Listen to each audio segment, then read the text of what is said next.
Акылбек Жапаров элдин телефон менен ушакташуусуна 20 миллиард сом короп жатканын айтат. Элибиз 20 миллиард сомду ушакташууга коротуп жатат. Бул туурасында министрлер кабинетинин төрагасы Акылбек Жапаров республикалык кеңешмеде билдирди. Ал жергиликтүү бийлик органдарынын башчыларына кайрылып, инвентаризациялоо иштери башталганына 3 жылдан ашканына карабай бүтпөй жатканына нааразы болду. Бир мисал келтирейин. Кыргызстанда 10дон ашуун уюлдук компания иштейт. Тамаша иретинде айтканда жылына 20 миллиард сомду сүйлөшүүгө, ушакташууга коротуп жатабыз. Телефондун айынан пейлибиз бузулуп баратат. Элден ырк да кетти. Телефон иш үчүн эмес, шыбаш үчүн эле керек болуп калдыбы деген ой келет. Бул да чындык болуп бараткандай. Биз эл пособияны азык-түлүк, кийим-кече алууга колдонуп жаткан-жатпаганын билишибиз керек. Эгер телефонго коротуп атса, аны көтөрүүнүн кажети барбы же жокпу? Карап көрүш керек, дейт Жапаров.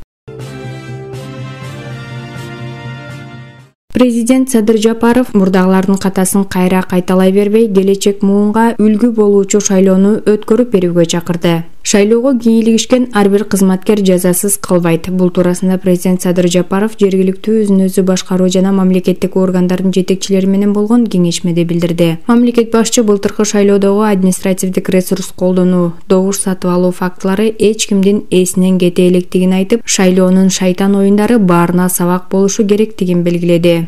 Менин алдыдагы шайлоону таза өткөрүү милдети турат. Мындан ары бардык шайлоолор таза өтөт. Бардык күчүбүздү жумшайбыз. Административдик ресурс таптакыр колдонулбайт. Ага жол бербешибиз керек. Мурдагылардын катасын кайра кайталай бербей, келечек муунга үлгү болуучу шайлоону өткөрүп берели.